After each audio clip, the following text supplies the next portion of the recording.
Gedung Putih, dunia jangan tertipu. Pasukan Rusia bukan ditarik mundur, tapi dipindahkan.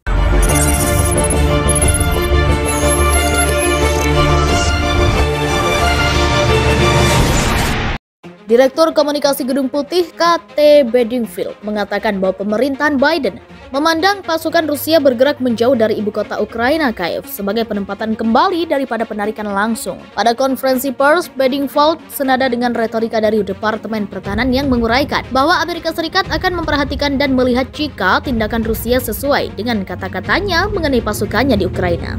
Tidak ada yang boleh tertipu oleh pengumuman Rusia, katanya. Kami percaya setiap pergerakan pasukan dari sekitar Kiev adalah pemindahan dan bukan penarikan. Dan dunia harus bersiap untuk serangan besar-besaran terhadap wilayah lain di Ukraina, sambungnya. Semua orang harus berharap bahwa kita akan terus melihat serangan di seluruh Ukraina, lanjut Bedingfield. Jelas, pesan utama yang disampaikan Presiden dalam perjalanannya ke Eropa minggu lalu adalah bahwa kita berada dalam kerja keras yang panjang, bahwa sekutu dan mitra kita harus tetap ada, bahwa tekad kita perlu tetap kuat, dan bahwa kita perlu terus menjalankan strategi yang menimbulkan biaya signifikan pada ekonomi Rusia dan sekali lagi memperkuat Ukraina di medan perang dan di meja perundingan. Tuturnya seperti dikutip dari Washington Examiner, Rabu 30 Maret 2022. Menyusul laporan penarikan pasukan Rusia dari Kiev Senin pagi, pasukan pertahanan Ukraina mengumumkan bahwa militer Rusia telah melipat gandakan upaya untuk menerobos pos pemeriksaan keamanan di sekitar ibu kota negara itu. Konflik antara Rusia dan Ukraina terjadi tidak terlepas dari sejarah panjang antara Rusia dan Ukraina. Bahkan saat ini konflik antara Rusia dan Ukraina semakin memanas sejak Presiden Vladimir Putin mengumumkan operasi militer ke Ukraina. Sementara invasi Rusia ke Ukraina yang dapat dianalisis salah satu yang Presiden Vladimir Putin rasakan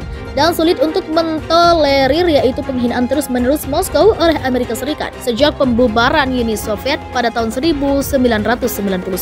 Namun karena saat ini invasi Rusia ke Ukraina tidak berjalan secepat atau setegas yang diharapkan, Vladimir Putin pun mencoba untuk meningkatkan serangannya. Semenjak invasi Rusia berlangsung, ledakan biasa terdengar datang dari kota pinggiran kota Irpin, daerah barat laut ibu kota Kiev. Militer Ukraina mengatakan masih mengendalikan Irpin, tetapi situasi di sana terlalu berbahaya bagi warga sipil. Sebelumnya pihak Rusia mengumumkan bahwa mereka secara signifikan mengurangi aktivitas militer di daerah sekitar Kiev dan Chernihiv. Karena pembicaraan putaran kelima di Istanbul telah membuat kemajuan dalam masalah netralitas dan status non-nuklir Ukraina. Kedua belah pihak menilai pertemuan di Istanbul sebagai bermakna positif atau konstruktif, sehingga membuka pintu bagi harapan deeskalasi. Namun, Pentagon mengatakan Rusia hanya mengerahkan sejumlah kecil pasukan di dekat Kiev dan mungkin bersiap untuk serangan besar di tempat lain. Sebagian besar pasukan Rusia di sekitar Kiev tetap di tempatnya, menurut juru bicara Pentagon John Kirby. Militer Ukraina juga memperingatkan bahwa penarikan Rusia di sekitar Kiev dan Chernihiv kemungkinan hanya rotasi unit individu dan memiliki tujuan yang menyesatkan. Pertempuran di Ukraina telah memasuki hari ke-35 sejak Rusia melancarkan operasi militer khusus di Ukraina. Ribuan orang terbunuh, jutaan lainnya kehilangan tempat tinggal. Situasi semakin sulit bagi sekitar 160.000 orang yang terperangkap di Mariupol, sebuah kota di Ukraina Timur yang dikepung oleh pasukan Rusia. Rusia dan Ukraina menuju pintu damai, syaratnya jika Ukraina memilih menjadi negara netral tak mau gabung dengan NATO. Ukraina menawarkan menjadi negara netral jika menerima jaminan keamanan yang memadai dari negara-negara barat, mengabaikan aspirasi untuk bergabung dengan NATO. Akan tetapi para analis menilai langkah-langkah itu akan membutuhkan amandemen konstitusi atau referendum yang keduanya tidak dapat dilakukan di masa perang sebagaimana dilansir di laman Kompas. Menurut hukum internasional, negara netral adalah jika negara itu tidak akan ikut campur dalam situasi konflik bersenjata internasional yang melibatkan pihak-pihak yang berperang lainnya. Negara netral tidak dapat membiarkan pihak yang berperang menggunakan wilayahnya sebagai basis operasi militer, memihak atau memasok peralatan militer. Perubahan Presiden Ukraina Volodymyr Zelensky mengakui pada 15 Maret 2022 bahwa Ukraina tidak dapat bergabung dengan NATO. Kami telah mendengar selama bertahun-tahun bahwa pintu terbuka, tetapi kami tidak mendengar bahwa kami tidak dapat bergabung. Itulah kebenaran yang sangat kami akui, kata Zelensky yang dianggap mengabaikan aspirasi Ukraina untuk menjadi anggota NATO. Adapun bagi beberapa orang Ukraina, pernyataan itu juga dianggap sebagai konsesi yang tidak dapat diterima dalam perundingan Rusia Ukraina di Turki pada Selasa 29 Maret 2022. Perundingan Ukraina mengatakan Kiev siap menerima netralitas jika di bawah kesepakatan internasional. Artinya, negara-negara barat seperti Amerika Serikat, Prancis, dan Inggris harus meningkatkan jaminan keamanan mereka untuk Ukraina. Sementara itu, aspirasi Ukraina untuk menjadi anggota NATO sebagaimana tertulis dalam konstitusi negara itu tidak dapat diubah selama darurat militer.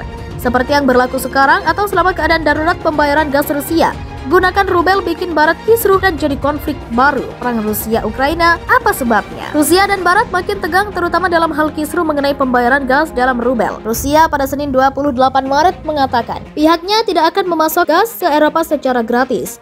Hal ini karena mereka sedang menyusun metode guna menerima pembayaran untuk ekspor gasnya dalam mata uang rubel. Meski begitu, negara-negara G7 menolak permintaan tersebut. Mengutip Reuters, pada pertemuan para pemimpin Uni Eropa pada hari Jumat, tidak ada kesepakatan yang muncul terkait permintaan Rusia pada pekan lalu bahwa negara-negara tidak bersahabat harus membayar dalam rubel bukan euro untuk gasnya. Kebijakan ini akan diterapkan setelah Amerika Serikat dan Sekutu Eropa bekerja sama dalam serangkaian sanksi yang ditujukan kepada Rusia. Kekhawatiran atas keamanan pasokan meningkat setelah permintaan dengan perusahaan dan negara-negara UE berupaya untuk menaksir konsekuensinya. Direktur Komunikasi Gedung Putih KT Bedingfield mengatakan bahwa pemerintahan Biden memandang pasukan Rusia bergerak menjauh dari ibu kota Ukraina, Kiev, sebagai penempatan kembali daripada penarikan langsung. Pada konferensi pers, Bedingfield senada dengan retorika dari Departemen Pertahanan yang menguraikan bahwa Amerika Serikat akan memperhatikan dan melihat jika tindakan Rusia sesuai dengan kata-katanya mengenai pasukannya di Ukraina. Tidak ada yang boleh tertipu oleh pengumuman Rusia, katanya. Kami percaya setiap pergerakan pasukan dari sekitar Kiev adalah pemindahan dan bukan penarikan. Dan dunia harus bersiap untuk serangan besar-besaran terhadap wilayah lain di Ukraina, sambungnya. Semua orang harus berharap bahwa kita akan terus melihat serangan di seluruh Ukraina, lanjut Bedingfield.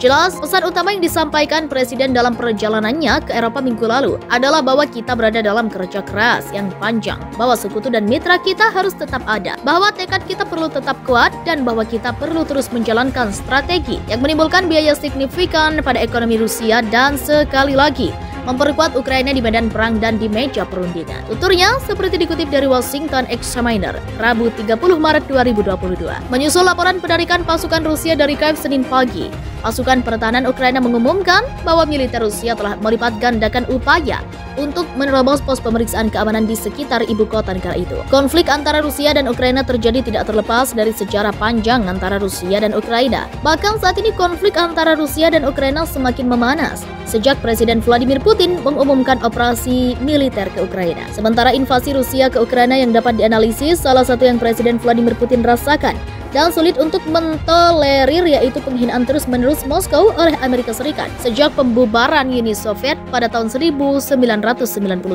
Namun karena saat ini invasi Rusia ke Ukraina tidak berjalan secepat atau setegas yang diharapkan, Vladimir Putin pun mencoba untuk meningkatkan serangannya.